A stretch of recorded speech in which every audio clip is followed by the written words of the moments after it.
Oh shit, here we are. What's up? Hey.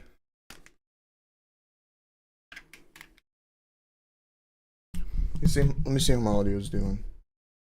Pull the stream up. This is kind of a spur of a moment thing. Cause I felt like talking about this subject. But let me check this out here.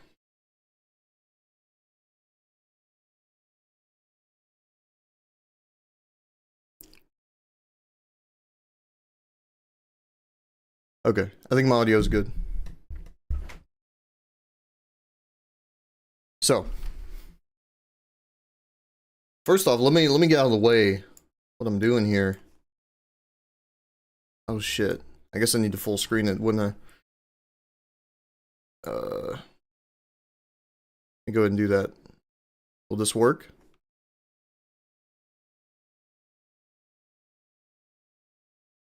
No, I think not. Okay. Well, I can just do this. That works.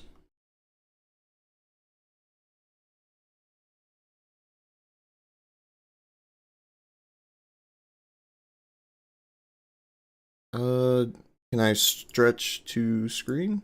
There we go. I'm playing some Vampire Survivors. Yeah. So, Last of Us came out, was it 2 days now? I think it was Tuesday night?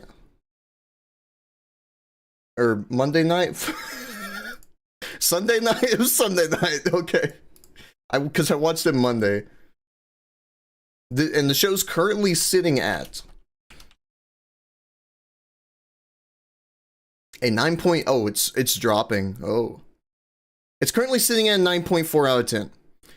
People are calling it the greatest video game adaptation. After only watching one fucking episode that was press released to them. So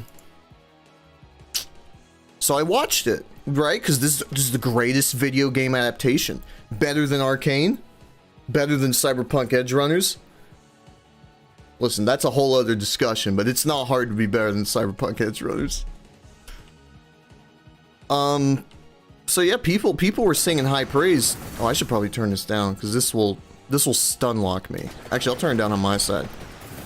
So yeah, people were giving it high praise, and I ended up watching it, and it was just alright.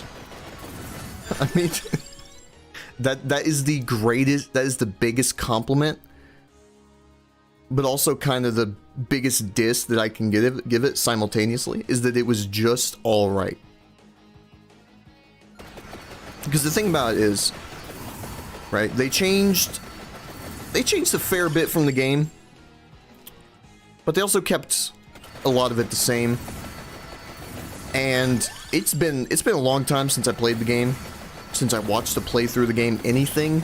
I think I played through it. They re-released on the PS4, and I think that's when I played through it in like 2015, 2016. It was a good while ago. So I kind of went into the show like criticizing aspects that were also in the game, that were also kind of poorly written. But the show, it was all right. So I guess the main thing, right? The main thing that a lot of people are praising it for. Actually, I don't know. I'll get into some articles here in a little bit. I guess I can just give my thoughts. I have a notepad here that I'll take from. I took some notes while watching this. Let me read some of the taglines here. Big head host, win. 1965 intro good enough. Tommy's casting is pretty damn good. Sarah is annoying as fuck, not gonna lie. Yeah, so let me get started with the biggest issue that I found with the show. It has a lot of contrivances. I don't know if it's more than the game had, or if it's actually somehow less than the game had. But there's a lot of contrivances in the show. Like, for instance, you have Sarah. Actually, I took notes. So the first one, right, is you have the whole intro with Sarah, and she's coming. She goes to get Joel's watch. So this is something that was new, that wasn't added, or that was added that wasn't previously in the game, which is what happens during the day. Because when we start, it's in the evening, and Sarah gives the watch to Joel, and then we wake up, and then there's the whole, you know, this is a zombie apocalypse happening type deal. But now in the show we see a full day of Sarah just going about her business, going to school, getting the watch for Joel, and it was pretty good. And one change I will applaud the show for, which is completely unintentional, because I read in an article why Craig Mazin made the change. I don't think it was. I mean, he was the one who was saying it, so it was probably him that made the change. But it was set in 2003 instead of 2013, and I think that's a good change, because as everything's going down, if you think about it, right, 2013, what's big in 2013 besides Annoying Orange or something, right? It's social media. Social media is kind of popping off in 2013. So you have stuff like Facebook, Twitter, YouTube. And another thing you started to see in 2013 was kids getting a lot more access to social media devices. So, I guess when we put in this perspective, because I think Sarah was actually like the same age as me, right? Because she was 12 in 2013, which means she was born in 2001. When I was 12, I had an iPod Touch. Like, I didn't have a phone or anything, but, you know, I had a little iPod Touch that I'd use to watch YouTube on. If there was a zombie apocalypse happening worldwide, that would give me information that other people aren't privy to. I would be getting news from worldwide, whereas Sarah is kind of supposed to be clueless. She's innocent. She's very much, she's very, I guess, what's the word, vulnerable. Because, you know, she's a small child, and she, you know, she kind of has to rely on her dad and her uncle to protect her. And ultimately, they fail, in a sense. But, oh shit, what do I got here?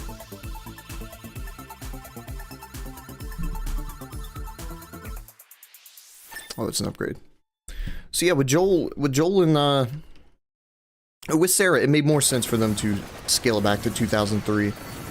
You know, it's a lot more technologically in the dark. She has a phone. It's some, like, you know, dinky flip phone you can't really do much on. So yeah, the first real issue comes whenever they I guess I'll get more into Sarah's character a bit. I don't like how they did her character. I think I know why they did it. I don't want to be presumptuous, though. Her character is far too,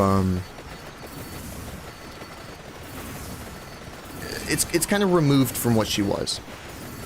She was very, you know, as I said earlier, very vulnerable and innocent.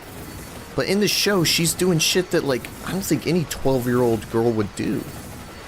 Which is, she's fucking going into, as there's, like, a bunch of weird shit happening, fighter jets fucking flying by and shit. She goes to investigate her neighbors. She goes around, like, walking around Austin, Texas by herself. Which, to be fair, this is, like, 2003 Austin, Texas. It's not 2023 Austin, Texas, but still, you know, They made her more independent, which I don't like. I think part of what made her death so impactful is she was just this, like, vulnerable, innocent child that, you know, when you really kind of think about it, you know, Joel feels immense guilt because he failed to protect her. But in the show, she's a lot more affable, I guess, to others, not just her father. Because in the game, it mainly just builds on her relationship with her and her father, which the show didn't do, and it should have. If they're gonna have more time with Sarah, they should have definitely spent all that time building up her relationship with her father. We see a little bit more, you know, like the breakfast scene, and then there's the whole watch scene that was kind of recreated. But everything else is like basically the same. We get one more extra scene. I just think it should have been more. We needed to see more of, you know, good Joel before we saw bad Joel, you know. Joel just being a good, wholesome father. But yeah, the first real issue comes when she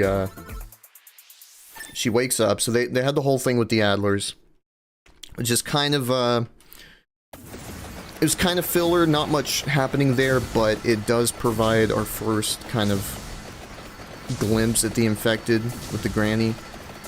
And it's also just kind of set up for later on, whenever she goes back there. But when she does go back there, it's nighttime. There's another big change, is instead of Joel coming to her at their house, she walks outside in the middle of the night, and after there's been like an explosion and a bunch of helicopters going on, and goes to her neighbor's house where the door's open and there's a trail of blood. Not once does she decide, you know, maybe I'm gonna get the fuck out of here. To the point where, you know, she alerts an infected, you know, the fucking the grandmother. I thought that was kind of silly. But yeah, she alerts the infected, and as she runs out of the house right before she's about to die, oh my god, Joel's there to save her. Good job, buddy. Yeah, I don't like how that's done. It's very contrived. You can argue, you know, Joel was rushing back because he was worried about his daughter after everything he saw. But this wasn't an issue in the game because Sarah was still in her house. Joel came home to her. Like, she was awake, and she was kind of looking around the house for him, but she didn't leave the house. She wasn't put in a situation where she was in imminent danger for him to save her. So when he returned, it wasn't contrived. It's just, oh, I'm back home. We need to get out of here, you know? So that's the first change that is detrimental to the story, I'd say. Not immensely, but, you know, it's a contrivance.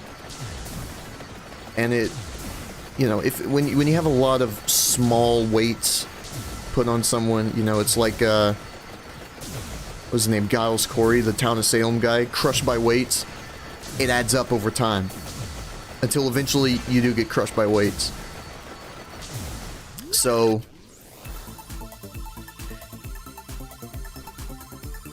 oh, here we go. This is what I said. Okay, let's talk about the car scene.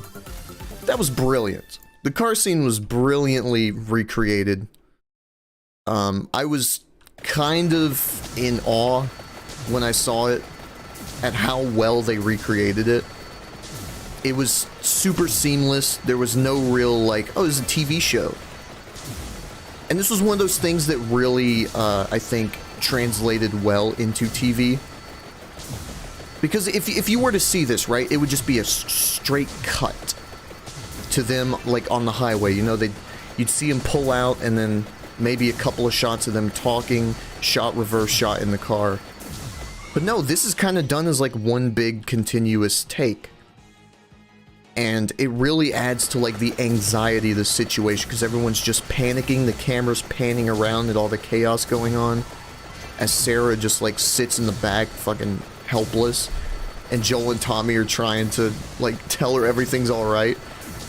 That translated really well, and it really, I think, set the scene for the rest of the show. The just sheer anxiety of the situation.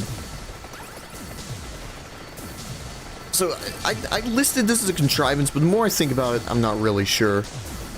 So the thing, they crash. The difference being, instead of the truck coming out of nowhere, it's an airplane that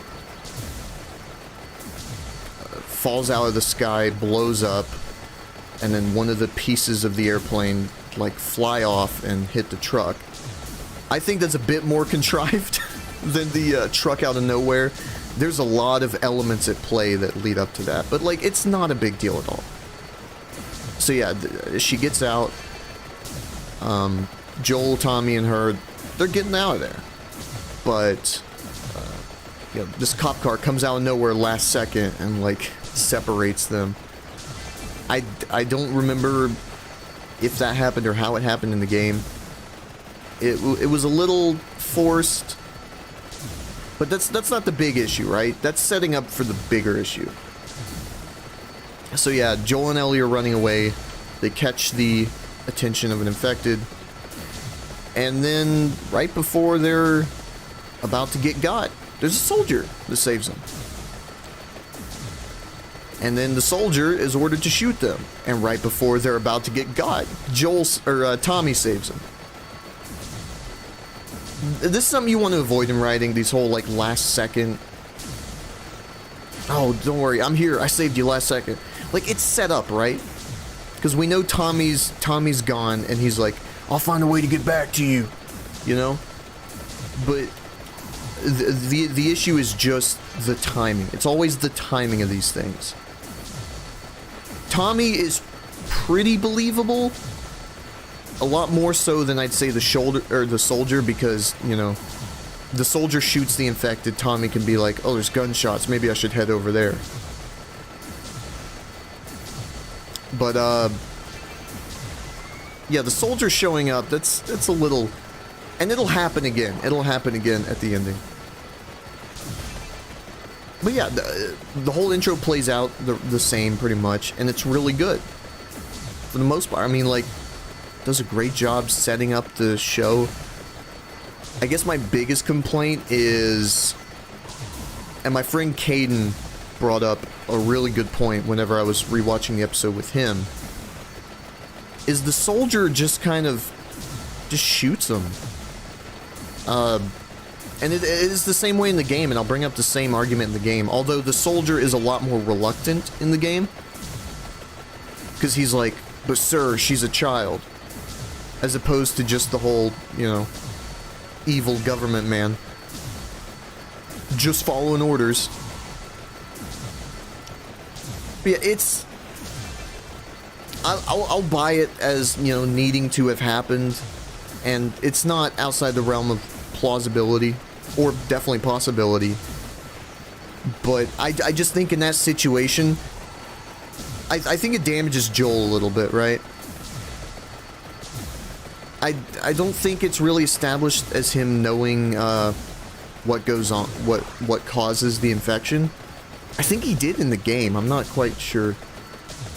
But, you know, whenever they get out of that car wreck and the soldier's like aiming at him, the immediate thing he'd tell the soldier, or the immediate thing the soldier should be asking, after Joel says she hurt her ankle, the soldier should be asking if she's bit. Right? That's the first question. Because you don't want to shoot an innocent civilian. No matter how on edge you are, that one question can mean the difference of life and death for a potentially innocent civilian. I just don't see any reasonable person not asking for clarity. You know, oh, her ankle's hurt. Okay. How did it happen? Was she bitten? Things like that. It's a little bit contrived in that sense. We have to have the guy, you know, shoot them and have Ellie die, but the issue is, to get there, you kind of have to have the soldier be pretty dumb and not ask a bunch of necessary questions. And I can understand that his orders might be to, you know, just... Actually, I don't know what his orders are, because we don't really get to hear, but... You would think his orders wouldn't consist of just, oh, shoot any injured person, you know? Because you see a guy who's, like, his arm's broken and he's like got a cast around it. Or like a guy in a wheelchair, right? He's just like, oh fuck, I gotta get away from them. The soldier just rolls up and pops him between the eyes because, oh well, he could have been bitten, you know? No guy in a wheelchair could get away from an infected. Like, it just would have been better if he, you know, asked a few more questions, showed a bit more hesitation. Because I know Neil Druckmann wants to do the whole fucking thing of like, well, you know, it's all sides of humanity that are bad. Yeah, but you don't make humans stop acting like humans. It's this super fucking nihilistic bullshit. Which is part of the reason why everyone hated The Last of Us 2, because it was so dreary and miserable. Everyone was just terrible. There's no redeeming qualities in anyone. And the issue was, if they did have those redeeming qualities, you saw the bad aspects of them first.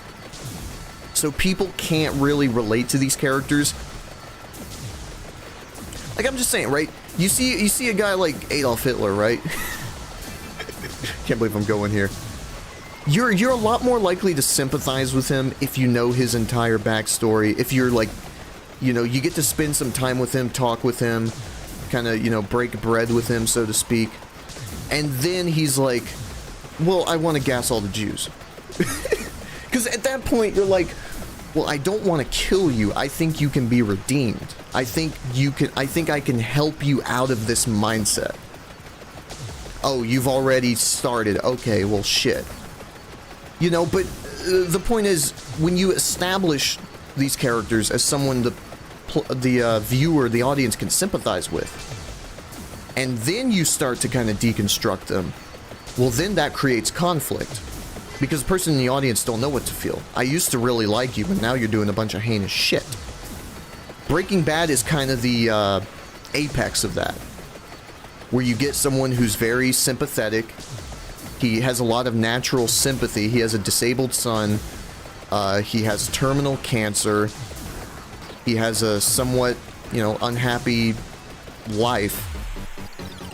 And whenever he gets into the meth business, we're rooting for him because we want him to fix his life. But as the story goes on and we learn more about Walter White, we realize, like, no, you're a really bad person.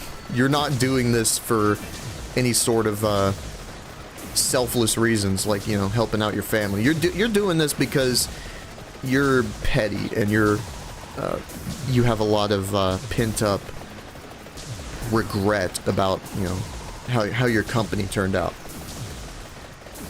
But as we see Walter White's decline, we still, it creates conflict because, yeah, I want you to get back to the way you were, but I know what you're doing now, you know? You poisoned a child, you called a hit on a bunch of guys who you didn't need to kill. And Better Call Saul's kind of the same deal, whereas the story progresses, you remember Jimmy from the earlier seasons, and you're like, come on, can't you just go back to that? Why do you have to be this way? He does it for different reasons, but he also breaks bad. In a sense. So yeah, I'll get to my thoughts later on. But, so yeah, the whole show plays out. I'm not going to get into too much more detail. I've been far too detailed. It'll take forever. And I kind of want to get through an article saying that it's the greatest video game adaptation. I saw the headline of this article, and I immediately called bullshit. Because I just don't have the belief that anything that... Even with when he's with Craig Mazin, right? The guy who fucking showrun Chernobyl. One of the greatest HBO exclusive series. I just don't have much faith in this guy, you know, after The Last of Us 2. Also, I don't think shit. I'm gonna have to find some way to die here. I guess I can go for the gold ring.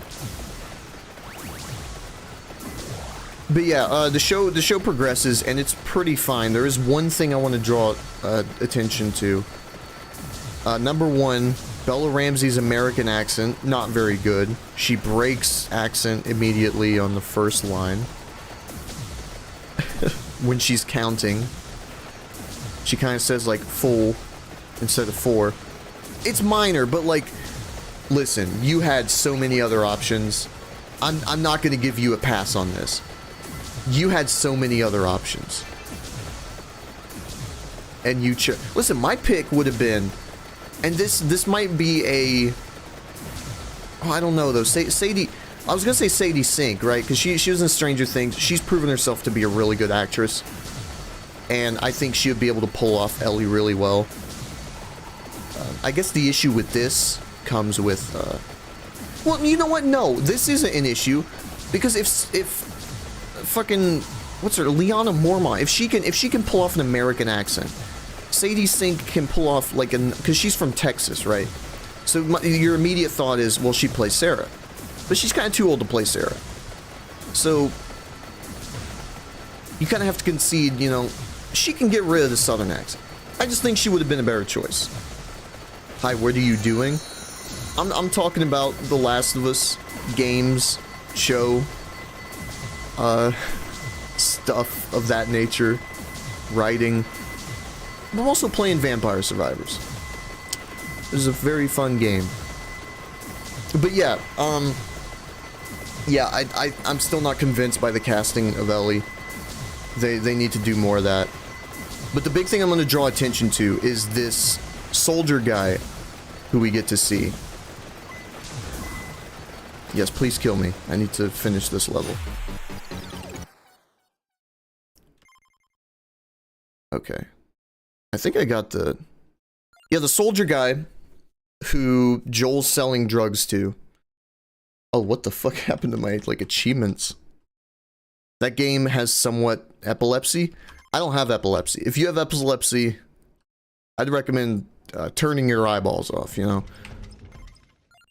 It is chaos. This game is bullet hell, but you're the hell, you know? It's kind of like Doom, where you're the boss. You're the boss fight. Okay, so I guess I can go ahead and pull out this real quick, and I'll switch to this article. But the game is like 25 years old. The game's brand new. It came out in 2022. No, this is a new game. It's really popped off. It's very popular. It's got really good reviews, and understandably, because the game's really fucking good. And is made by one guy who now has like an entire dev team backing him, which is really cool. He's paying it forward to just make more games and better games, which you like to see. But yeah, let me go ahead and pull this article up.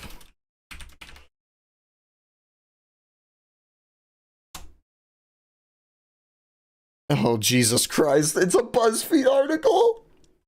I didn't know it was a BuzzFeed article. Of course it is. Okay, BBC. The BBC was the original one. This is something I'm going to be quite passionate about, because I have a very strong affinity for... Fuck you, fuck your BBC account. Earn my subscription. I can't even exit off of this. What the fuck? But yeah, I have a very strong affinity for Arcane. I think that show is excellent. It is very well done in all aspects. It's one of those shows like Breaking Bad or Better Call Saul, where there is so much more good than there is bad, to the point where all you need is just tiny little tweaks, and you can have a fucking perfect show, like a flawless show. Obviously, with those shows, those tend to not get ironed out. They tend to kind of be blind spots to what is otherwise really solid writing. And that's fine, because what those three shows share in common, I guess I'll just say two, Breaking Bad and Arcane, is the biggest issue in those shows is just plot armor. Whenever things get action heavy, whenever things start going tits up, it gets a little you know, plot armory whenever just to try and resolve the conflict. Let me fix this a little bit. So I guess I'll go ahead and finish, right? The guy in The Last of Us show, the soldier guy, Joel sells him drugs, right? And we're kind of establishing him like this is just another one of the soldiers. Fast forward into the episode, Joel is escaping Boston with Ellie, and in the original game, Joel's just stopped by a random guard who, after Ellie gets scanned, he then shoots in defense. It was either him or Tess. But in the show, it's the one guy we saw earlier that he was selling drugs to just so happens to stop him in the middle of the night and, you know, try to arrest him, which causes Joel to... Well, we see the guy is kind of pointing his gun with the flashlight on it at Joel, and that kind of fucking puts Joel in a rage because it reminds him of what happened with Sarah. And he beats the dude's face in. But the issue here is you have dozens of guards, 50, hundreds, out there looking for these terrorists. And this is the one guy who stops Joel smuggling an infected girl. This is the one guy that we saw. And it's a simple fix, right? All you have to do is show Joel selling to multiple guards, right? But then this guard, we actually get to see him kind of flesh out the character a little bit so that we'll understand whenever it comes down to it. It could have been any one of those guards that he had kind of a friendly relationship with, but this is the one that ends up happening. But as it is, it just seems extremely fucking contrived. Because this is the one guy we see making a deal with, and out of all the guards that stops him, it's this one. We don't like see his schedule or anything. We don't know that, like, oh, well, he patrols here at night, so it kind of makes sense. Like, none of it is set up. It just needed more. But yeah, it's not bad. Like, it's not bad, but whenever, as this show will, or as this article will, I assume, make arguments for the show that it is better than, or it is the best video game adaptation, which I wholeheartedly disagree with. I will get more into why that's not the case. There's a whole lot more that's there, such as missed dialogue opportunity. There's a lot of time where I was watching the show and characters just didn't say shit that they should have. And there's a lot of times where they were just kind of talking about nothing when there was a lot of opportunity to kind of really add a lot of substance to it, which in turn made the show feel very kind of sluggish, very slow paced. And I'll compare it, I need to really stop fucking doing this, but I'll compare it to Better Call Saul. Better Call Saul is another show that's very slow paced and deals with just a lot of characters talking. Difference is that show has a lot of visual storytelling, it has a lot of inference in the dialogue. It has things that keep you hooked beyond just, well, there's two characters standing here in a room and they're talking. Because when you really think about it, oh, there's two characters standing here in a room, one's wearing blue, one's wearing red, and each of those different colors means something different thematically to the show and kind of implies the mindset that the character's going. Like, you have an entire different layer that this show just doesn't have. And that a lot of shows don't have. But it can result in, you know, kind of really fucking with your attention span if there's just nothing there beyond the surface level to pay attention to. Let me put on some music real quick so I'm not just talking with dead air. Let's see what this is.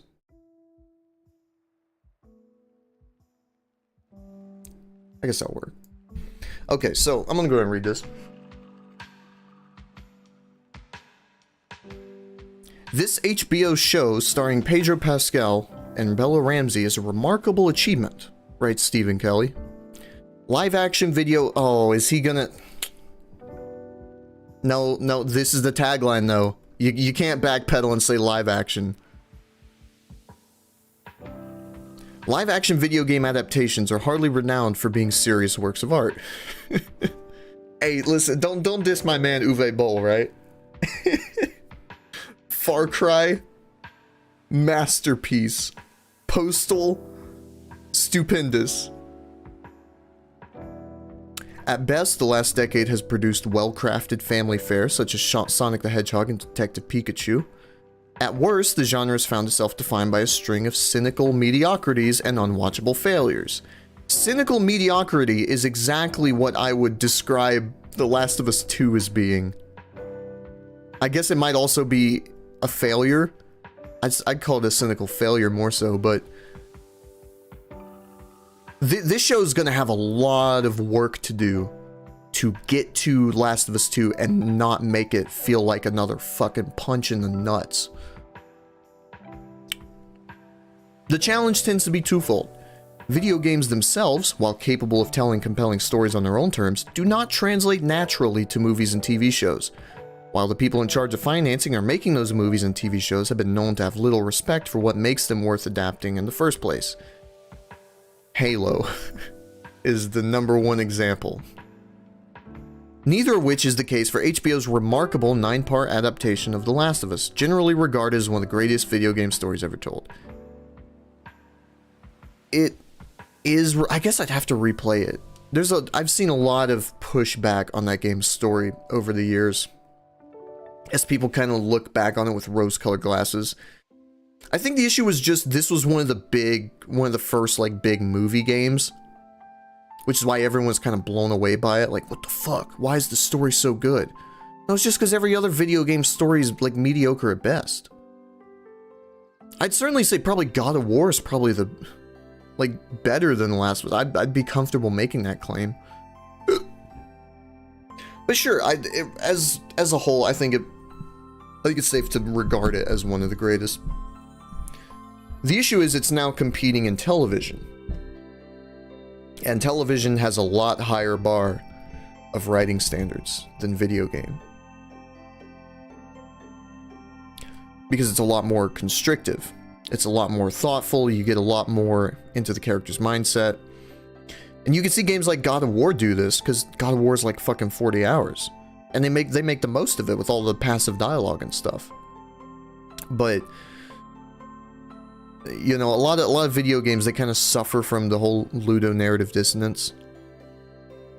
I don't think this game does too much. The first game.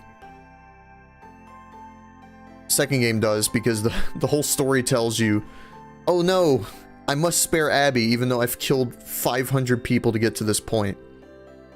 It's kind of the whole thing about, like, you know, I don't want to say sunk cost fallacy, but like once you stoop to the level of killing another person in cold blood, because a lot of Ellie's kills in The Last of Us 2 are just in straight cold blood, it kind of desensitizes you to future killings, which I think is a fair point to make.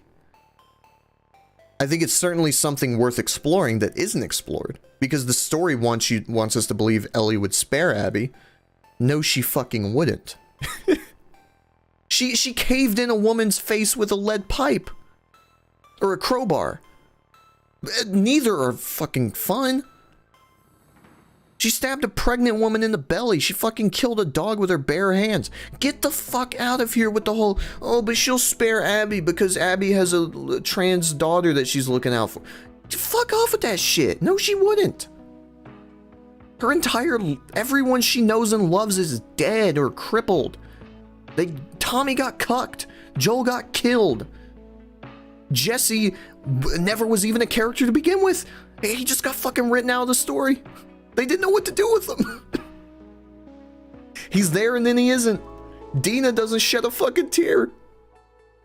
God. I'm going into a rant about The Last of Us 2. I need to stay focused here. I need to stay pinpoint accuracy. Originally released in 2013, The Last of Us is set amidst the ravages of a post-apocalyptic United States. 20 years after a parasitic fungus called cordyceps has turned most of the population into mindless monsters. Ooh, this is another thing I want to mention, right? The whole change of the virus so that it's transmitted through bite and not like fungal pores.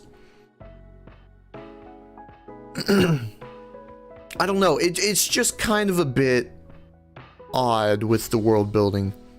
Because you look at Boston in the show, right, and you see all these demolished buildings. Like, these buildings were very obviously ravaged by airstrikes. But the government would be less inclined, I think, to drop an airstrike on a place if it's just transmitted by bite. Because you're not going to kill all the infected in that place. You'll dwindle the numbers, sure, but at what cost? But if you know that, like, a building is loaded up with fungal spores, yeah, why not bomb that place? Because you know no human can survive in it.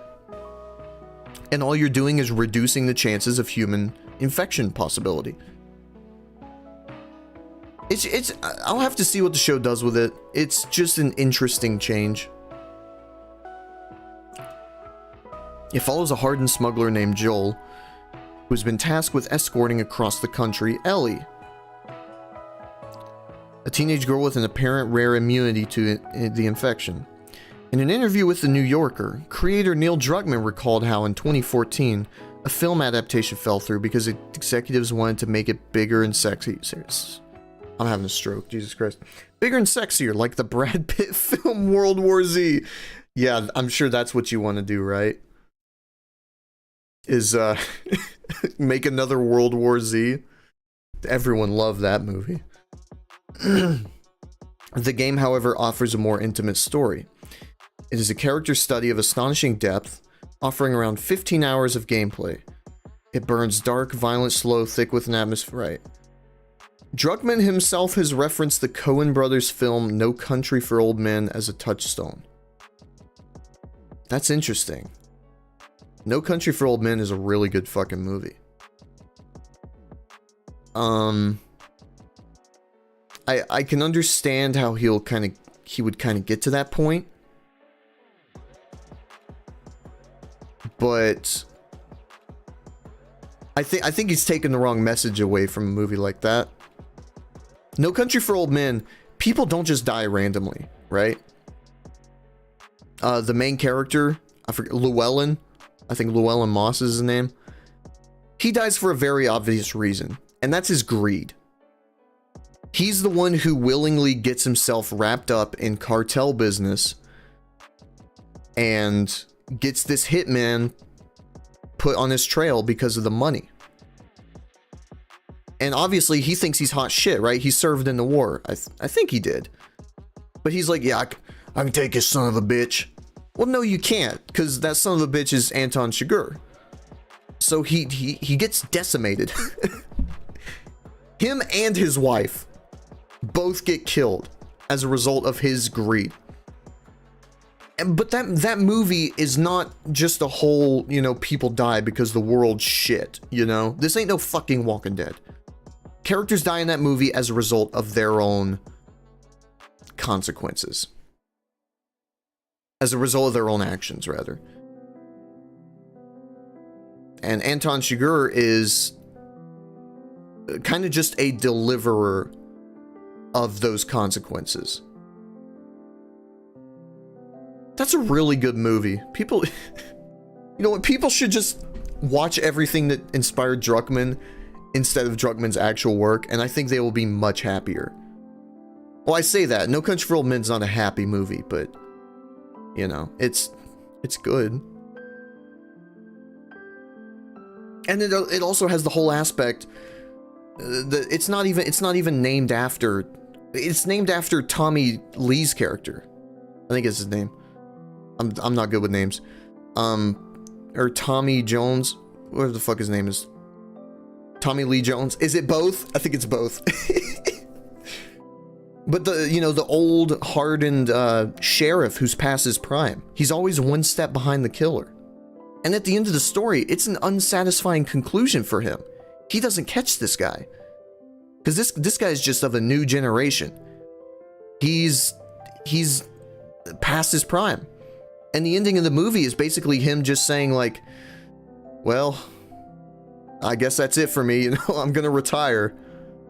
I'm gonna leave it to the younger generation to try and solve all this bullshit.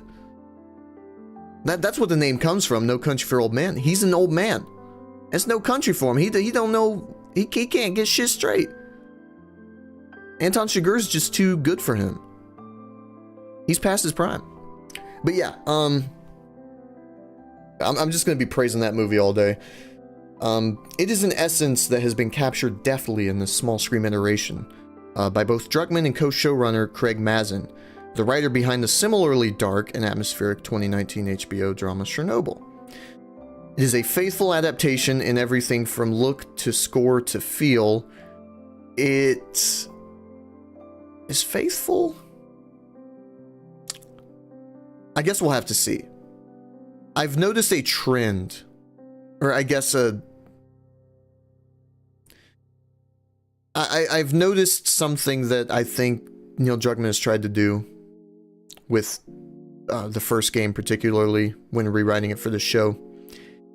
He wants to make Joel the bad guy more and more clear cut. He's a lot more impulsive. He's a lot more selfish. He's a lot more greedy. I guess we'll see as his relationship with Ellie develops. And especially with Sam and Henry, who he did end up kind of becoming fond with. He's very untrusting of them at first, but he came... Which is funny. Joel is consistently characterized throughout the first game as being untrusting of everyone. And then the second game comes around, complete fucking strangers. Yeah, this is where we live. This is my social security number. This is my name, my address, my date of birth. And then he gets fucking capped for it. Joel dies because Joel acts out of character. God, fuck that game, man. But yeah, I think they're trying to recontextualize the first game Joel to be more consistent with how he is in the second game. And how the second game views him, which is just a bad guy. Which completely kind of contradicts the first game's messages of Joel. Joel is not a bad guy, so to speak, in the first game. He's very much a morally gray character. He kind of represents... He kind of personifies both the best and worst aspects of humanity in a post-apocalyptic world. He's very loyal to the people he cares about. He's very protective. He's very caring. But he's also extremely ruthless. He'll do whatever it takes to survive. He's selfish. He only cares about himself and his family. People he cares about. Which is, I think, very much how most of humanity would end up becoming in a post-apocalyptic society. And it makes his decision in the end kind of bittersweet.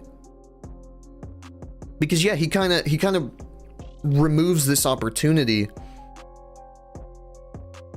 to cure the world, so to speak. Although there's a lot of theories that that's just not the case. But in turn, he prevents himself from suffering that loss again. He gets to keep his daughter. And he gets his happy ending at the cost of everyone else's. And it makes you both love and hate him simultaneously, which is good. That's conflict. That's what makes him a good character. That's the issue with The Last of Us 2, is that it doesn't do that. It doesn't sow conflict. See, when we're established with Joel in The Last of Us, we become really fond of him. We're instantly connected with him because we see him, he's nice, he's fun, he's goofy with his daughter. And even though he kind of shows some of that, you know, survival instinct coming through, like, yeah, leave him behind, fuck it, let's go, let's get out of here. We immediately bond with him over the loss of his daughter. We feel sympathy for him. We immediately become attached to him. It's the same deal with Walter White. we're immediately attached to Walter White. Because he starts out as just this fucking... He's this loser. Nobody respects him. He's dying of cancer. His son is disabled.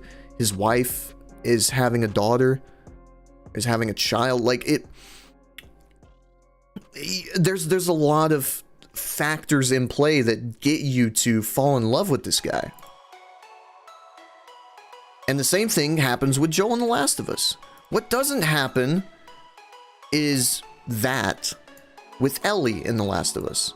Hold on, let me pull my stream out real quick. Move it over to another screen. It's kind of in the background here.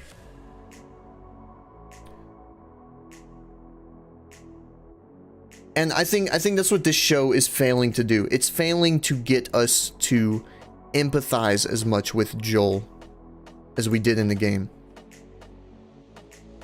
We need to see the good in the character before we can feel conflicted about the bad. Because if you just show us the bad straight off, like, oh yeah, I'm gonna bash your fucking everyone's favorite character's brains in, everyone's going to hate you. This is the very first thing you establish with this character. That means this is the most important thing about this character. When you establish a villain in a show, in a movie, in anything, you want them to kind of do something that runs antithetical to the protagonist, to the people you like, or drawn to like. And I will say Arcane does a really good job of kind of doing this with Silco. He's just kind of a bad guy in the first few episodes, right? But then we get that POV character, which is Jinx. We see that she's lost everything. Her fucking family, her sister. She's gone through complete trauma. She's broken as a person. But instead of Silco doing the thing you expect him to do as a fucking villain, he adopts her. And he treats her like his daughter. He loves her and he cares for her. And we immediately, because we've had this kind of theme established with Vander, we immediately become sympathetic towards Silco. Because we realize, like, him and Vander are not so different. And we have a lot of POV characters to reference from and kind of compare him to. Like, yeah, you're not all bad. We don't have any POV characters to kind of empathize with Abby. Other than, like, maybe Ellie? Let me continue this before I talk more about Arcane. This is a big article. Let me continue.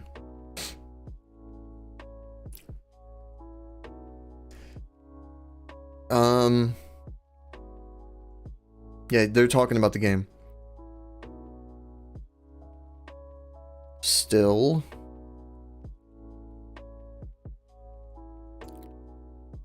The show essentially lives or dies on the casting of Ellie, who is playful and profane as she is endearingly obnoxious. Yeah. Thankfully, Bella Ramsey, best known for her brief turn as Lyanna Mormont in Game of Thrones, steals every scene she's in. Her Ellie is a lovable little terror full of charisma and bravado, serving as a perfect foil for Pascal's stoicism. There's a real wit and warmth to the writing too, as Ellie gradually breaks down Joel's defenses with her favorite book of bad puns. This is... okay. I don't like it when,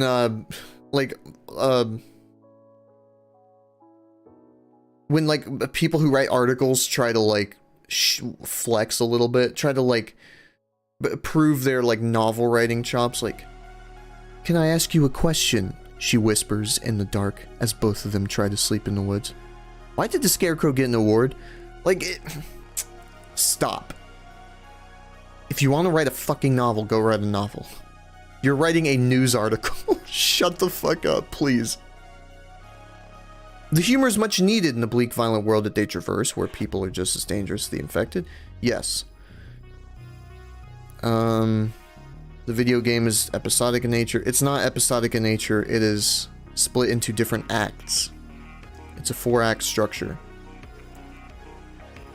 With most locations featuring a subplot sketched out in letters and mementos the player finds. The show builds upon these letters and fleshes them out into fully formed stories. Okay. Episode 3, for example, turns a series of bitter letters between two men called Bill and Frank into the most tender of romances. Wait, we actually get a Bill backstory? Interesting, okay. Set across 2 decades, it follows paranoid prepper Bill as he strikes up a relationship with Frank, a man who stumbles into one of many traps. It follows a beautiful, exquisitely performed exploration of The Last of Us' central theme, gay. No. That the ashes of the world are enough as long as there's someone to live for amongst them. That's not The Last of Us 2's central theme, though, isn't it? That's the first game's central theme. This kind of the whole family is more important than... Well, yeah, that's a pretty good encapsulation of the first game's theme. Fuck the world that we live in. I care about the people in this world, you know? And Joel gets given a reason to care again and protect the people he loves. The second game is a miserable foray into the cycle of violence done by unraveling a bunch of characters, having them acting out of character just so they can be killed off and fucking progress the plot. And the result is 2 angry, sad, miserable fucking women fighting in the Pacific Ocean. It's just misery, man.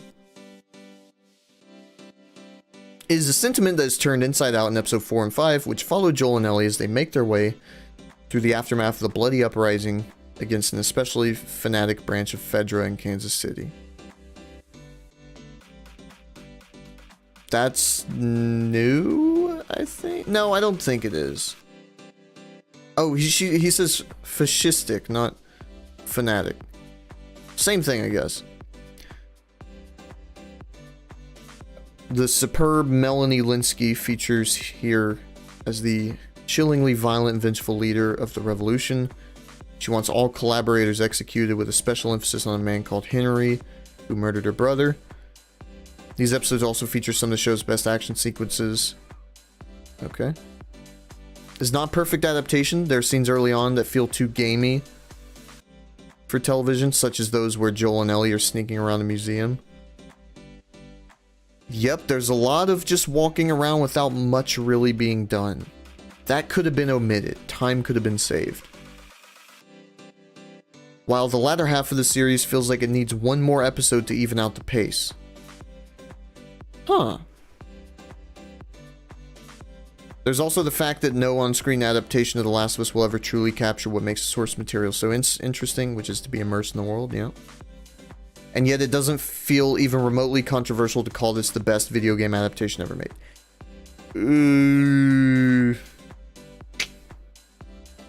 I guess we'll have to see. This guy's seen the entire series.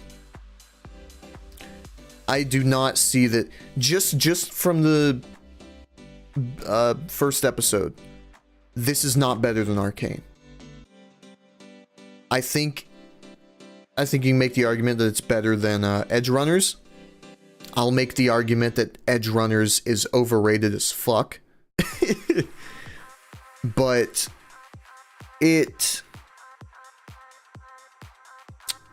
just alright so far. It does a decent enough job. But to truly ascend best video game adaptation, it has to go above and beyond. It has to have extremely layered characters, strong theme which is supported by all the characters, which it kind of is, not really, and a plot that makes sense and is driven by the characters, which it isn't really, because they have an end goal in mind. So a lot of it is just, we have a destination, here's a bunch of mishaps that happen on the way there, you know? which is fine. But it leads to a lot. I guess I'll just have to see more of the show, right? And there's this buzz. Jesus fucking Christ. Why am I not surprised? Okay. It's no secret that video game adaptations can be hit or miss, from Uncharted, missing. This is just the same fucking article, isn't it? But things seem to have changed with HBO's The Last of Us, which has already been called the best video game adaptation of all time. After release the first episode. Wrong. And also, oh, don't make me do this! The Boys is so fucking shit. It infuriates me, the praise that this show gets. The show declined drastically in quality after George Mastras left, who is kind of the fucking glue holding everything together because he was one of the masterminds behind Breaking Bad. When he left, he was one of the Mastras minds, pun intended, which is why I restated it. But when he left, this show went into the fucking gutter. Holy shit. The second season, that show goes from like a 7 out of 10, 6 or a 7 to like a fucking 4. It is infuriating. Homelander is no longer threatening. He's a fucking comic clown character with no depth. You have Hugh and Starlight, who are fucking wanted international criminals riding around on fucking subway trains like it's no big deal. It's infuriating. You have A-Train doing the whole fucking thing where he steals the flash. Oh. And the whole thing where he teleports into their car. He opens the door and gets in as they're driving. And he's like, hey, what's up, people? And then they crash the fucking car. What are you doing? Why are they in the car in the first place? They're wanted. Get out of New York City. Jesus. That show is so fucking overrated. My God.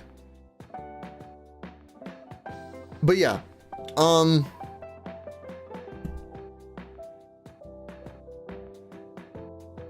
One of it, oh God, it's a fucking Stan account. Oh, multiple things. I just want to highlight this. A lot of people use One Of as a sort of fallback. This is one of the greatest shows I've seen in my life. One Of can be a variety of things. It could be top 3.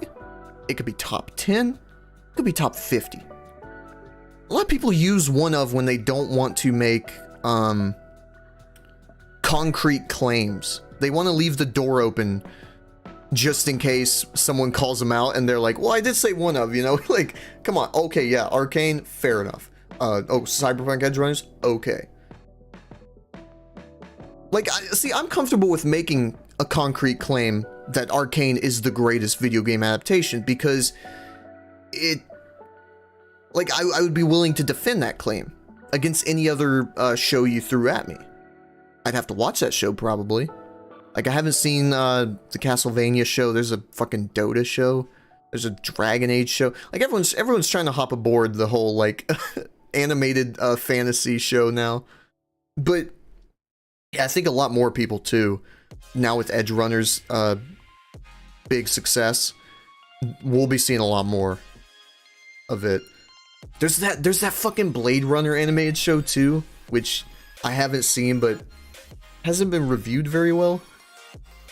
Like, and that's not really a video game, but I guess Cyberpunk was on my mind, and I felt that was relevant. This is kind of the age of video game adaptations, and like it's getting a resurgence. This isn't some fucking, you know, Resident Evil, Paul W.S. Anderson, fucking Mila Jovovich flying around shooting a bunch of flying bugs and some shit. Like, you're getting actual thought-provoking dramas out of this time.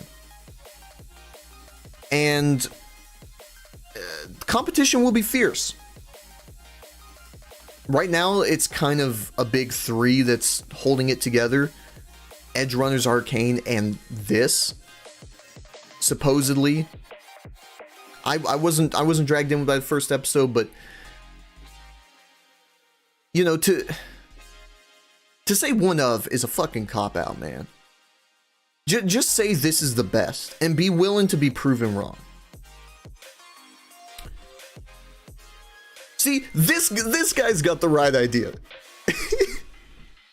He's making a concrete claim. I don't agree with it at all. But it does say that I've ever seen, right? So maybe he just hasn't seen all of them. I haven't. I've only watched the 3 that people actually like. I have heard Castlevania's good. I might have to watch that. Based on the highly acclaimed... Is this even worth reading? This is just kind of another synopsis. I want to get the author's actual thoughts. Also, why is there a picture for every paragraph? This is just Twitter! What are you doing, BuzzFeed? Dude, no wonder this company's going bankrupt. Holy shit.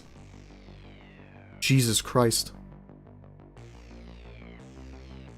Here we go.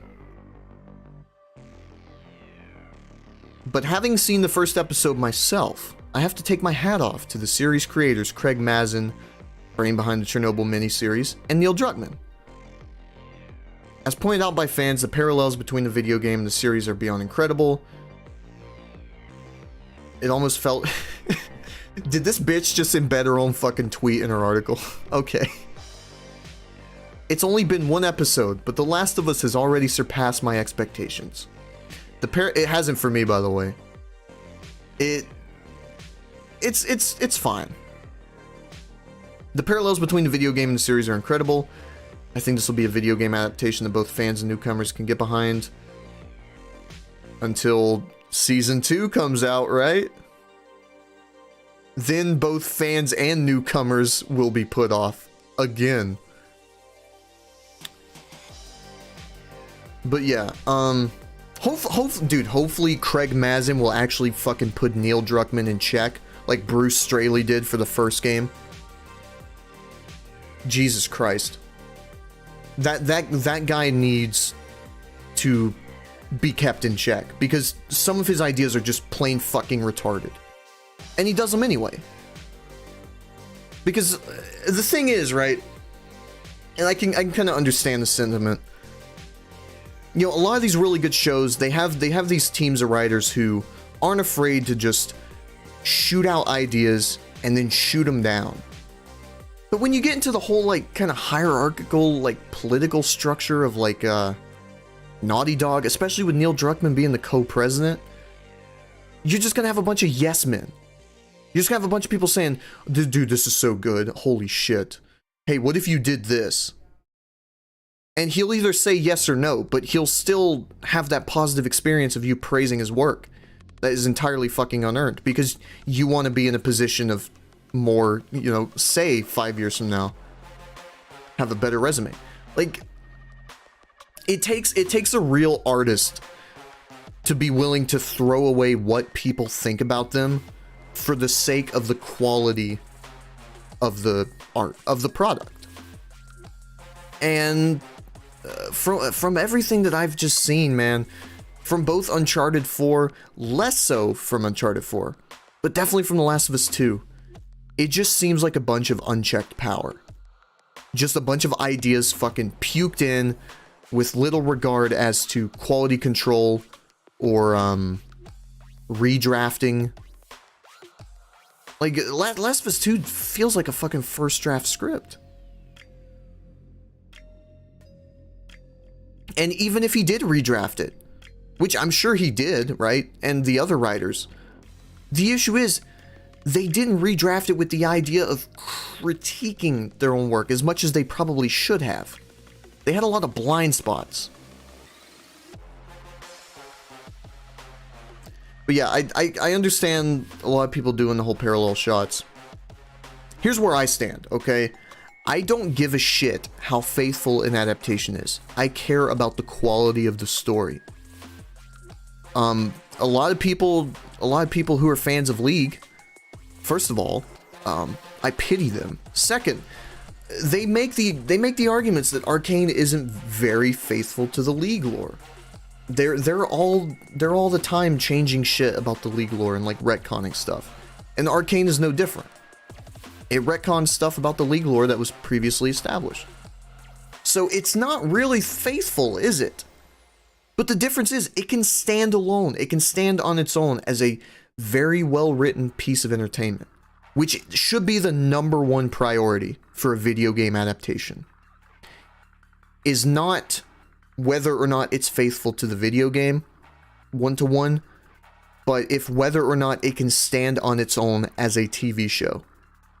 Because TV show, as I said earlier, they have higher standards. You have shows like The Wire, The Sopranos, on HBO Max no less, Band of Brothers, Westworld, Season 1, True Detective, Season 1, Game of Thrones, Season 1 through 4. Like, you have a lot of some of the greatest shows in entertainment. Hey, what's up, Saban? You have a lot of some of the greatest shows in entertainment on HBO Max. You have a bar that you have to try and reach. But the issue is, if you're putting yourself down on your hands and knees trying to fucking be one-to-one with your adaptation, it's gonna be a lot harder to reach that bar. You're not gonna be able to jump on your hands and knees. Like, what are you gonna do? So, I see a lot of guys, right? Because I watch a lot of like media-based YouTube. I see a lot of people who are very anal about source material, and they're like, well, Miles Morales, he's not the real Spider-Man. I don't care about that. If you can write a good story with Miles Morales, I don't give a shit. I don't give a shit if some fucking like rainbow-colored fucking trans-dimensional like space-faring lizard. Is it a good story? Does it have strong themes? Good character writing? Cohesive plot? Like, that's what matters in whether or not a story is good.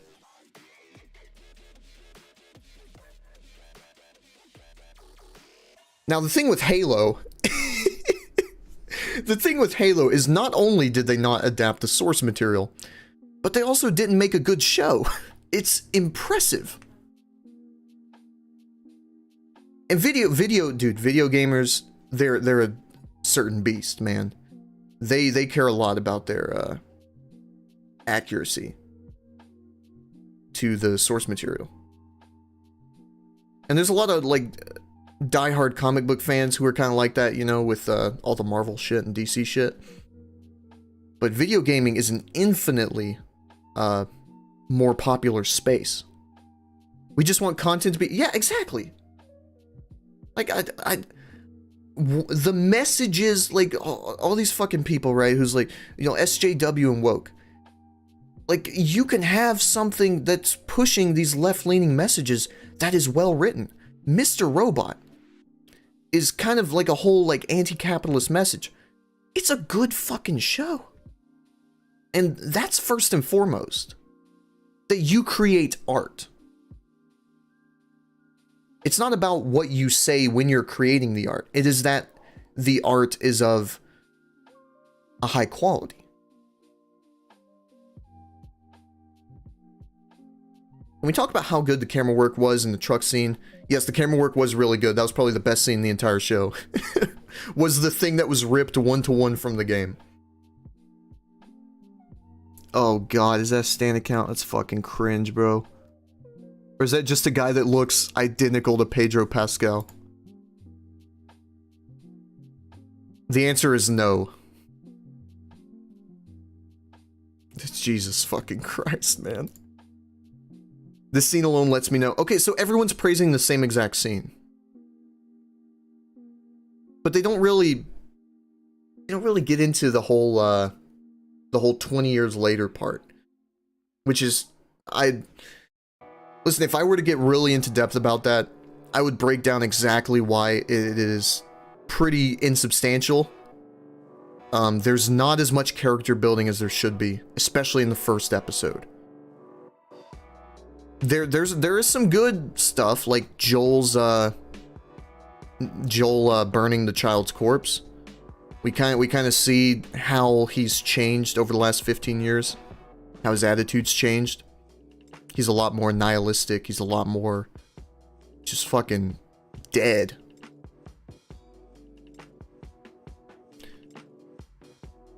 Just like the game, there's a perfect balance of gripping tension that left you on the seat, as well as emotional moments that were delivered excellently by the show's cast. Wait. You say The Last of Us may have just dropped one of the best premieres I've seen in years, while showing 3 images that haven't occurred yet. None of this has happened yet. What are you talking about premiere? This is like episode 4, man. Episode 5, whatever.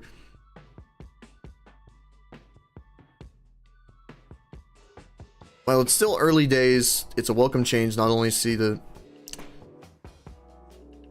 Yes, let's not... Oh, this is actually a good fucking point. This is a really good point. Let's not forget about The Witcher and all the behind-the-scenes drama over Henry Cavill leaving the show and the writers not respecting the source material. Very good point. That show had potential. I think the first season was fairly decent. I think the biggest issue was something that could have been hammered out entirely in the editing bay, which was just more establishing shots. Because the time jumps around a lot, but we aren't really clued in. Like, all you'd really need is an establishing shot with like a time and a place for every time that you get a time jump.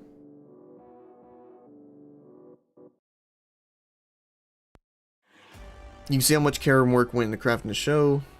It's a love letter to all the fans. I've noticed, because this show is getting a season 2.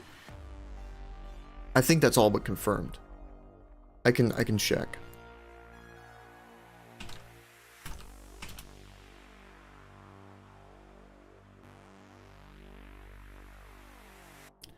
Will there be a... Well, let me know, Radio Times. Will there be? Okay, so we don't know.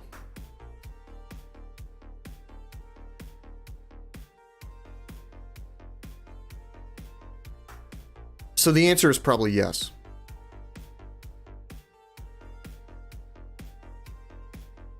I guess the thing is, right? Season 2 will be what divides everyone. See this right here? Where is it? Love letter to all the fans. See, with The Last of Us 2, Neil Druckmann willingly spit on all the fans. He jokes about it, bro. He posted on Twitter a fucking picture of like a 5-iron. He enjoyed pissing everyone off. I don't know that... I think it's a love letter to fans of the first game. Maybe, sure. But if this show continues, you will lose all that good grace. Because the only thing you have left to adapt at that point is something that completely destroys all the characters and everything that the fans come to love. It's out with the old and in with the new. The issue is the removal of the old is a terribly done process. And the new ain't that much good. He created the film from 1984 that exists the entire audience to hate something, anything, so they're more pliant and manipulable. I've not seen that film.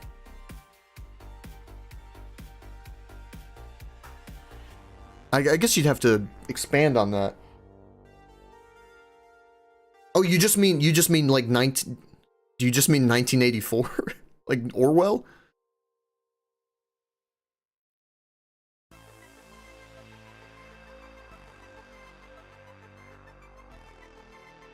Yeah, people hate it.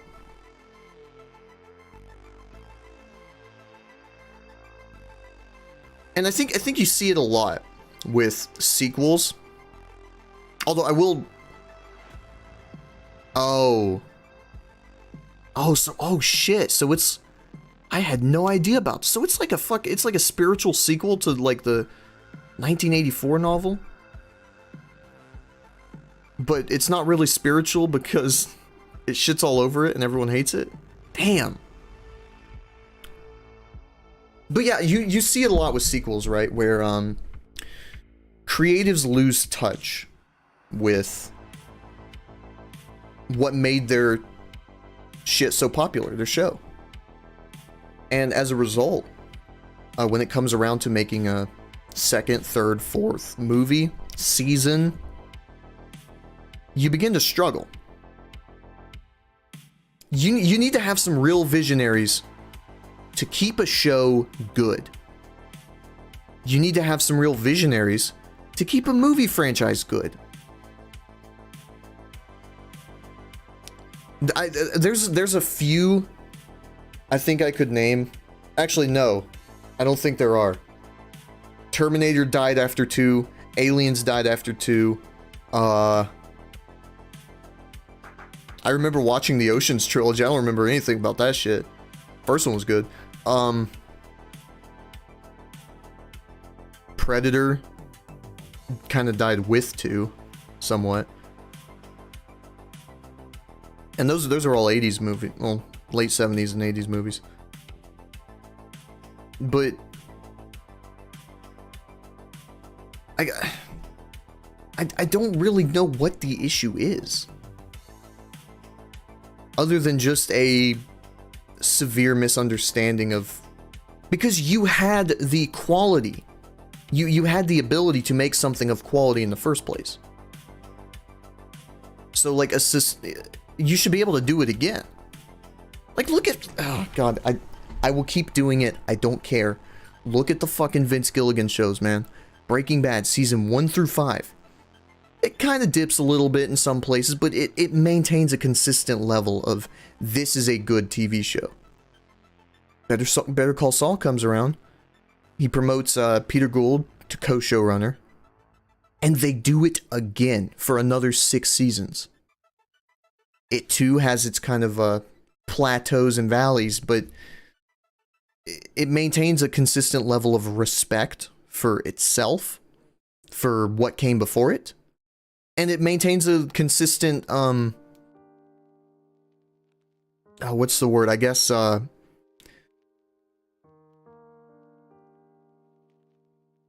don't want to say theory. A theme. A way of operating, you know? Like, a Vince Gilligan show will always have the whole, you know, bad guys get what's coming to them. And the whole, like, meaningful colors and whatever else he has, you know, kind of the dark comedy aspects. But he remains consistent with that. And you know, I think the biggest thing that's consistent with all these is respecting the characters and making sure that the characters aren't sacrificed for the new idea that you want to tell, right? That's probably the biggest issue with The Last of Us 2, is you have to sacrifice all the characters to tell this new story that you want to do. And as a result, it just comes off as disrespectful to everyone who's come to love these characters.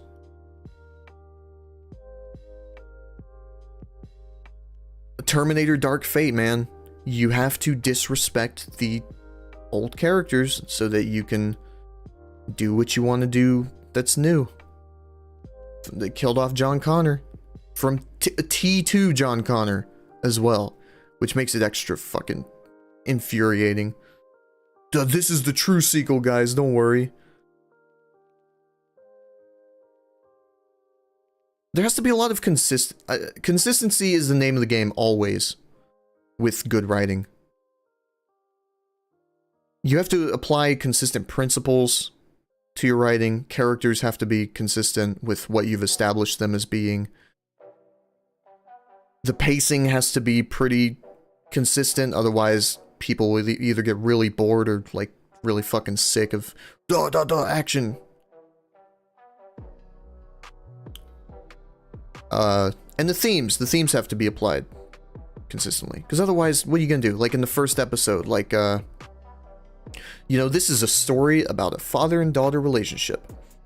And then you get to episode 8, and there's no conclusion to that. Like, why would you introduce this as like something that you want to explore if you don't explore it, right? So yeah, I think consistency, it always comes down to that. The Last of Us is a new high score for video game adaptations.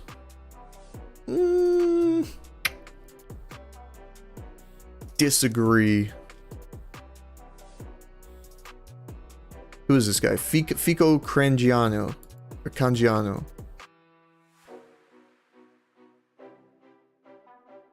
Oh, he's Puerto Rican. Sin Express. Okay, so he's a... Ooh, Rotten Tomatoes approved film critic. That basically means nothing. Listen, I guess the summary here. The reason why I wanted to talk about this, I've seen this get a lot of premature praise. And I think it's one of those things, right, where you know it's coming. You know, if House of the Dragon stays good, it will be able to kind of wash the taste out of Game of Thrones.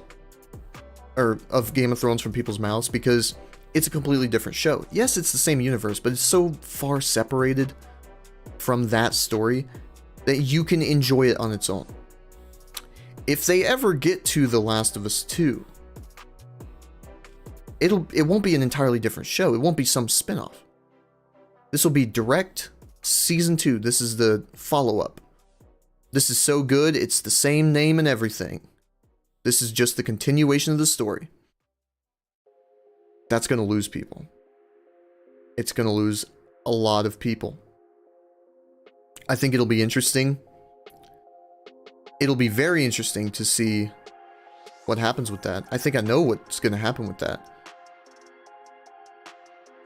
I think Neil Druckmann wants to double down.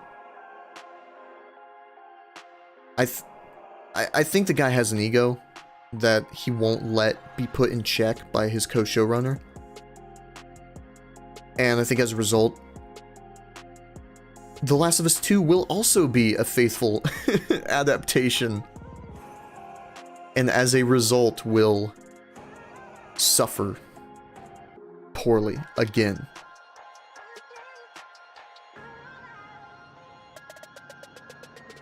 But yeah, I'm invested in the show. If they can maintain, or rather, I guess, improve the quality. If they maintain it, it'll be pretty good. If they can manage to improve it, it might just be the best video game adaptation. I guess it depends to the extent. But I think people nowadays are too easy to please. People have short memories. Just look at Cyberpunk winning Labor of Love on Steam.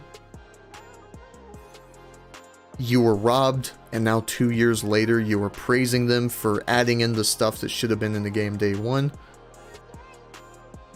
Nice job. You've proven to them that they can get away with that shit. But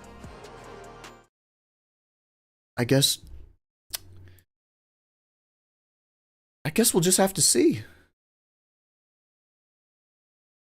I've talked about what I've wanted to talk about. I think The Last of Us 1 is distinctly superior to the second. And I think the issue is they're gonna continue being faithful. They're gonna continue sending love letters to fans, even if what's written on that letter is a big fuck you.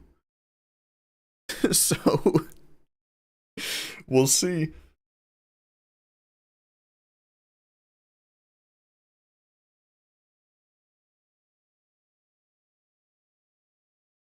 Let's do a couple of Hitman contracts. Why not?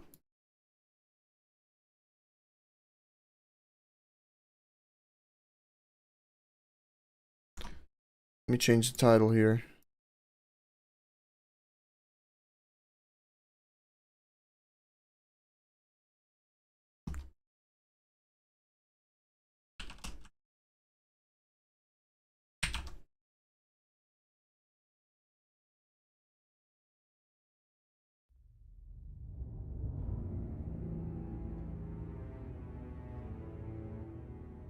There we go.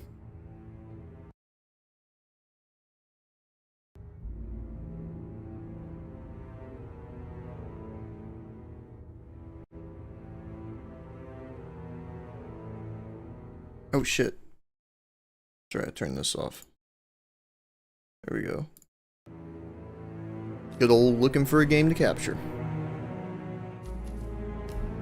Where should we go? Where are we taking a trip to today? You know?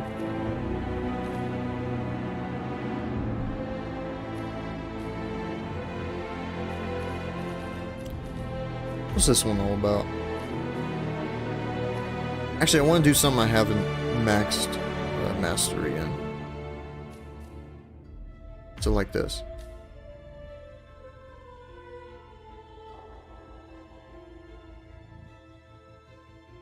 Now, poison isn't... I mean, poison is considered technically an accident, but it's counted as a poison kill.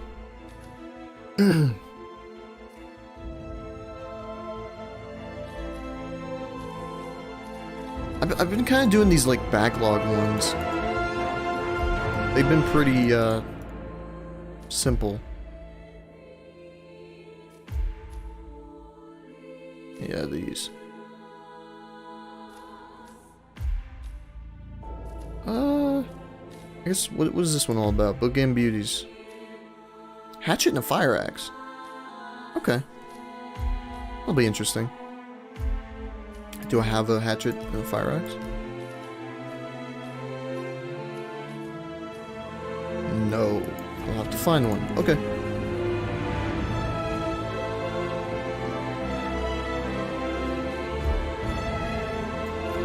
That'll probably be useful.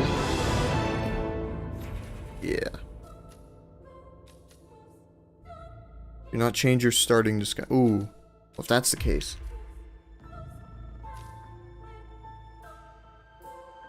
I might want to go... Palace Staff. They probably have the most access. Or Tech Crew. I'm gonna go Tech Crew. Because I have no idea where these people are at. We'll have to see.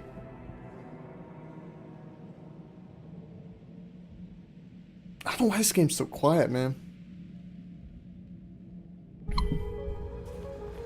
Huh. Wow. Never knew this stuff was so complicated. Like, it's turned all the way up. System output, regular... Oh, wait.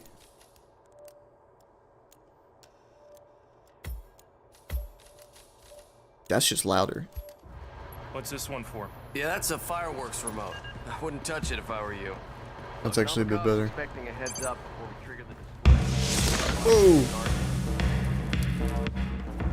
Oh, hold on a second. I should probably bring my stream back, right?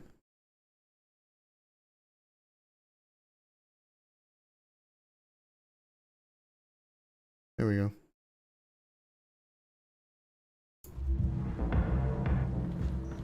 This says I'm playing the game Hitman Contracts. I'm not.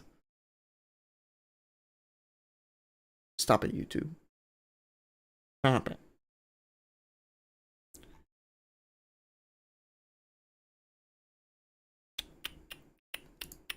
Hitman 3. Hitman 3. I'm gonna Hitman 3.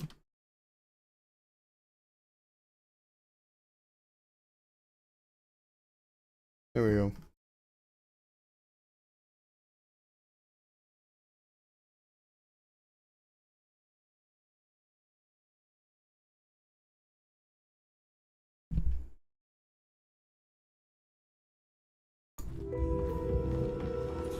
My game is kinda chunky. What the fuck's going on here? Whoa. Alt F10. Help me out. No, that's not Alt F10. That's save game footage.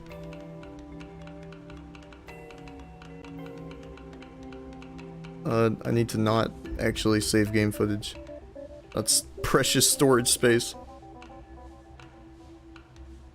Oh well. No, frame rate, yeah. I'm getting like fucking, what, 30, 40? Look safe. 50? Yeah, but it's like a choppy 50, right? This, like, it's chopping on me. Fucking, like, diced onions, carrots, Brussels sprouts. You don't really chop Brussels sprouts. Brussels sprouts are good on their own. But, alright, I guess this is gonna be an issue, isn't it? I can't be seen with a fire axe. These two women are downstairs. Huh. I know where I can find a fire axe. I don't know where the fuck I'm gonna find a hatchet. I don't know how one comes across acquiring a hatchet in a fashion show, right? This we'll worry about when we get to it. Give it up for the stage crew.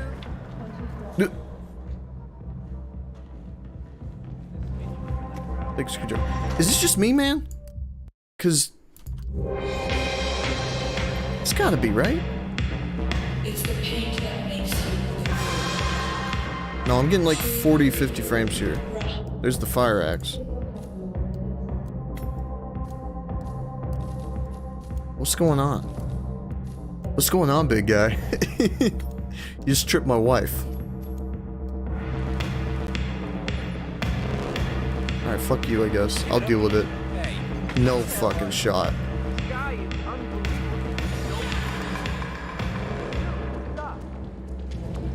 How do you do this?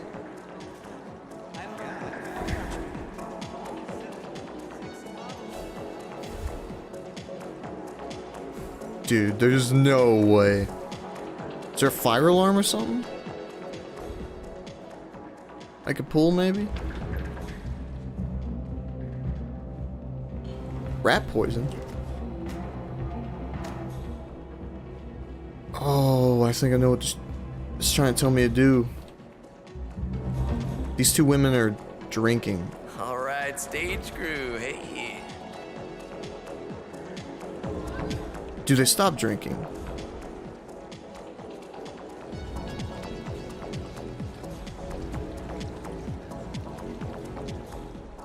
Sorry, man, but you're just making me feel a little uncomfortable now, okay? Do I... With a hatchet?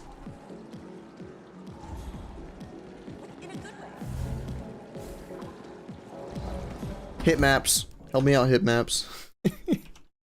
Hit maps. Please.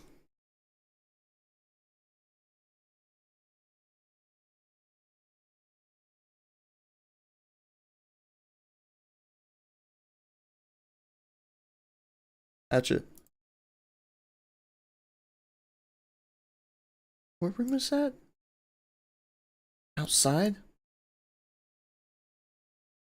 Oh, that's interesting. Okay. See, what's especially interesting about it... Actually, I can hide a hatchet. I was like, wham! Wham! You know?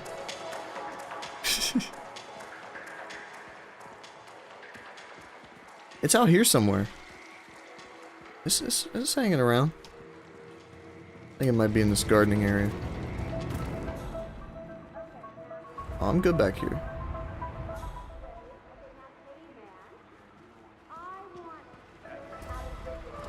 Is that the hatchet? See, that's cool. That's really nice that it's right here.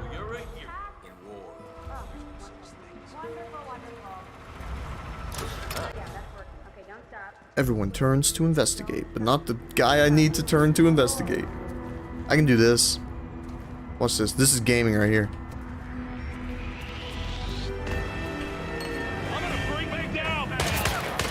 I picked up a hatchet?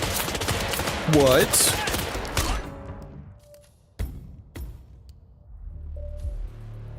See, there's a whole puzzle element just to that fucking getting that axe. That's the thing. All right. I can move him with the coin. I think that's what I'm gonna have to do. But I guess just in no one know because there's poison in there.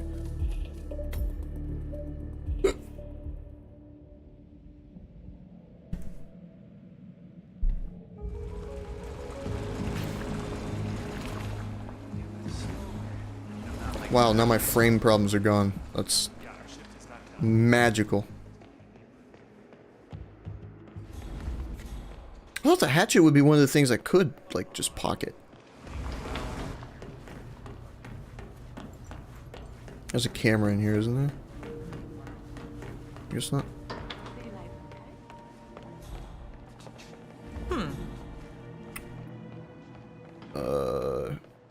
Where am I going? Hi, waiter. Okay. Look, man, all I'm asking. Fire axe.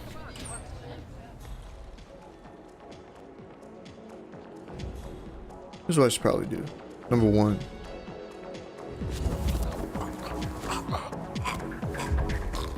Just to minimize the risk, you know?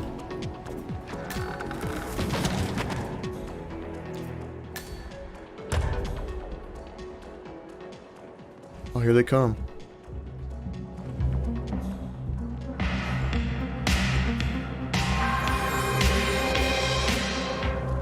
It worked. Whoa, what are you doing here? What are you doing here, buddy? Who? Who the fuck are you?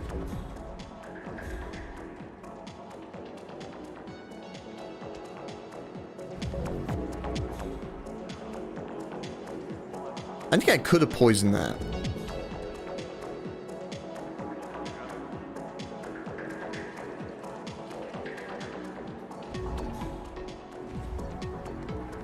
What do I do about this guy? Can I? Okay.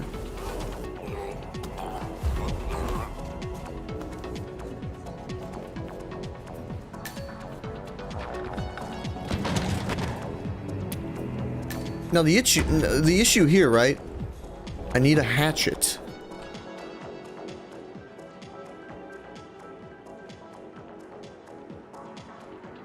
What am I gonna do about this?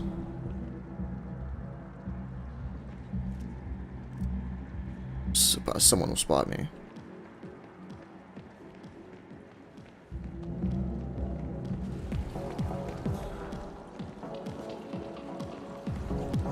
Table 7 are short on beer nuts. Get cracking. Watch out, man.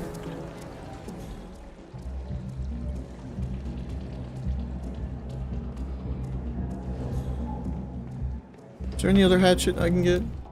Hit maps, help me out. No hatchet. That's rough, man. That's rough.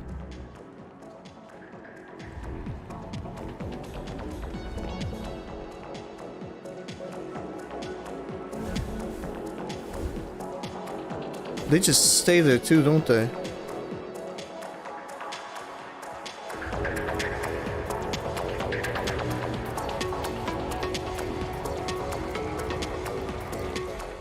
I don't think I can get silent assassin on this.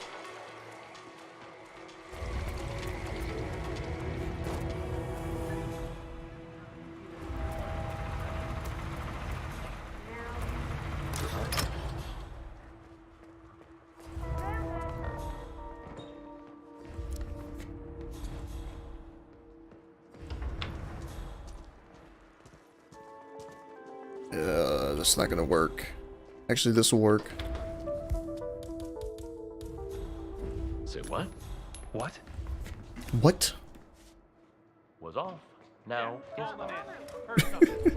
Hey, give me that pose you did in the short video. The black and white one with your all. Oh, yeah. Yeah. Don't you fucking dare. Don't you fucking dare. I think I'm good. Now how do I get back? This is a big hatchet.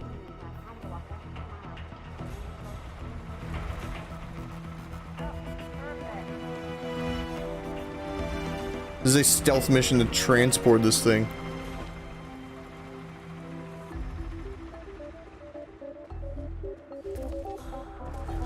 No way.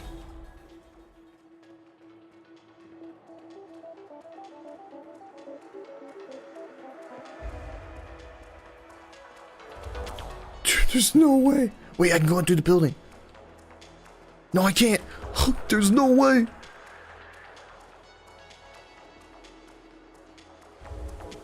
I can't just sneak through a crowd with that hatchet in hand. Sorry, here's what I might be able to do. Because these guys are talking, right? Maybe when they get done. Taco boxer. What? The sanguine boss, Novikov. He asked if I could make him one. Oh, that. Yeah, shit. I forgot. It's 1 second. cocktail, his favorite, apparently. The palace owner, Mr. Laren, left us the recipe, but I think I left it down in the basement. I was gonna copy it out and laminate it, but, you know. Whatever. Who cares? Booze is booze, right? Nah, I should really go look for it. Man pays our wages. Deserves a decent drink. There they go.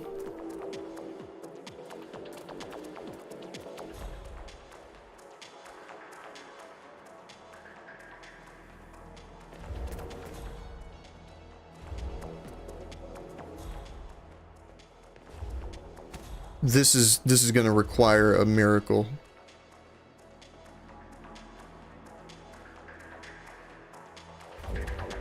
Actually, no.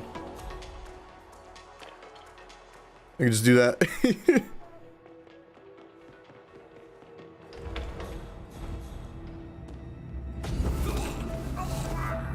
Swear to God, if someone rounds this corner. Alright, now... Now what do I do? Yeah, they're still there. Man. The issue isn't navigating down here, it's getting up. I might be navigating down here. Yeah, that's rough. Alright.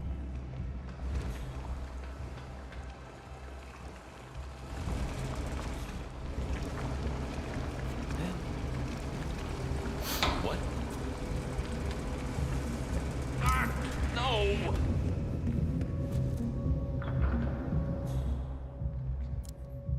Almost got spotted for that. Damn.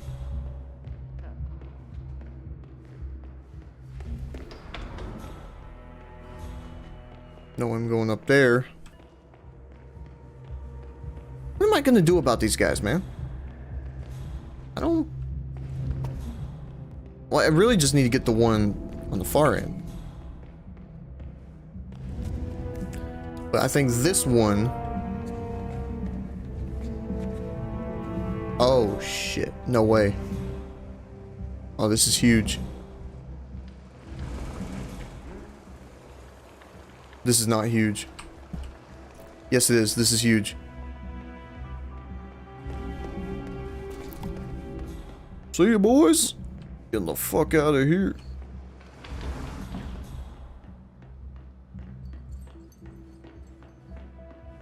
Alright.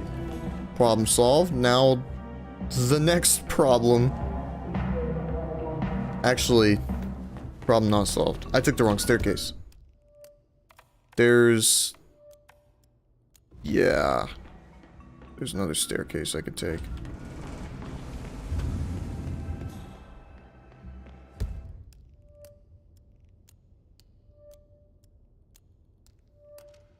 No, there isn't. There really isn't.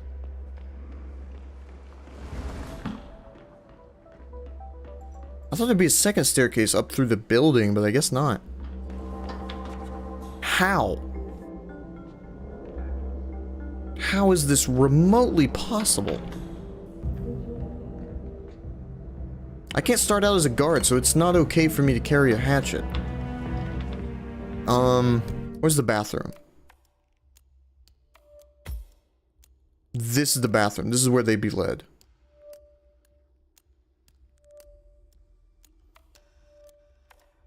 Oh shit. Wait a second. I have a plan, Arthur. That was the greatest Dutch impression you've ever heard.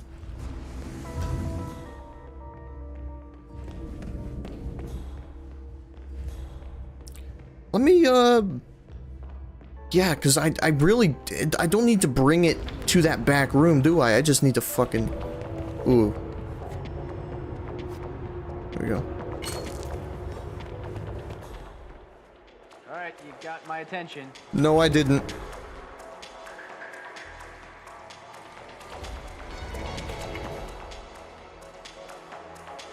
This guy. Garçon, love the vest. Did he assume my name was Garçon? That's fucking racist. Well, I mean, kind of, not really.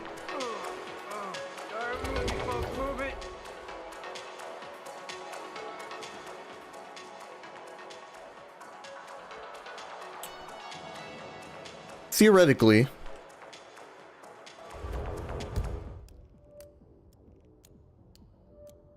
I just need to get this close to the bathrooms.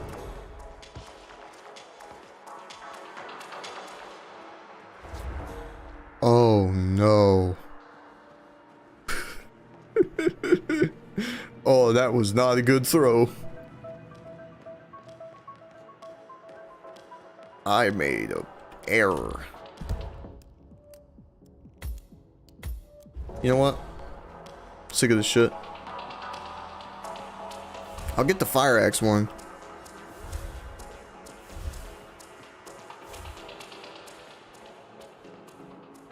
So, Sato doing the sanguine line, huh? Oh, I don't think this will work though. This is the thing, right? Are you sure of the name, Mr. Novikov? She needs a hatchet. Yourself a bartender.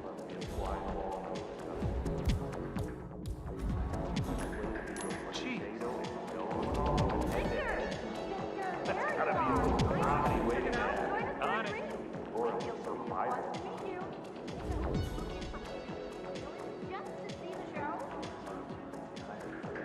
What? If Julian wants to play the movie, that. Whoa. What the hell was that?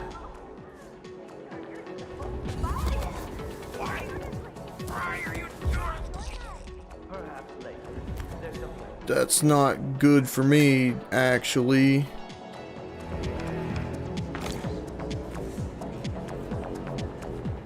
Get in here, buddy.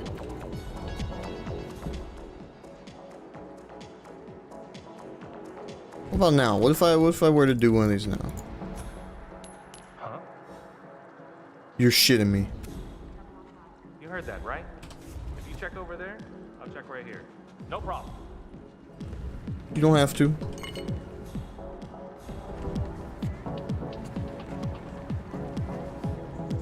Oh, holy shit. It worked.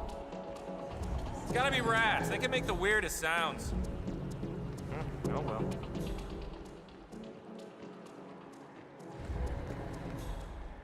Alright, I'm doing my plan B. Huh?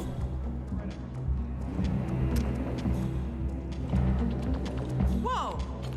Did I? Hello? Oh. Are you okay? That's not what I thought would happen. Okay, well.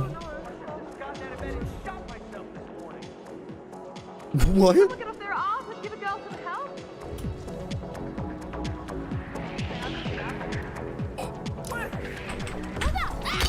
I got you. I got you, bitch. Yep.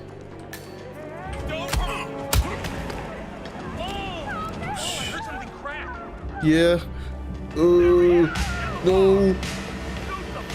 No. No. Bad. Bad. This is bad. Dead. Gun. Gun. Oh, assault rifle!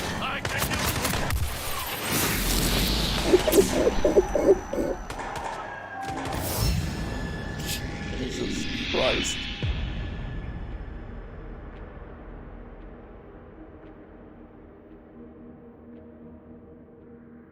Well, and that about do it for today's stream. Thank you very much.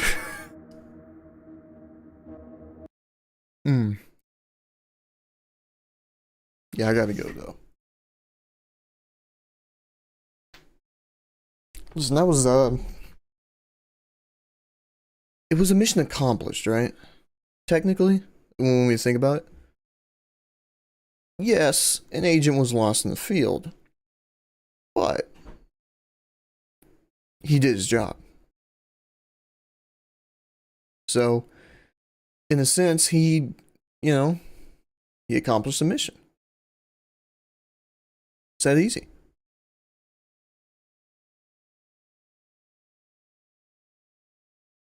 So yeah, that's it.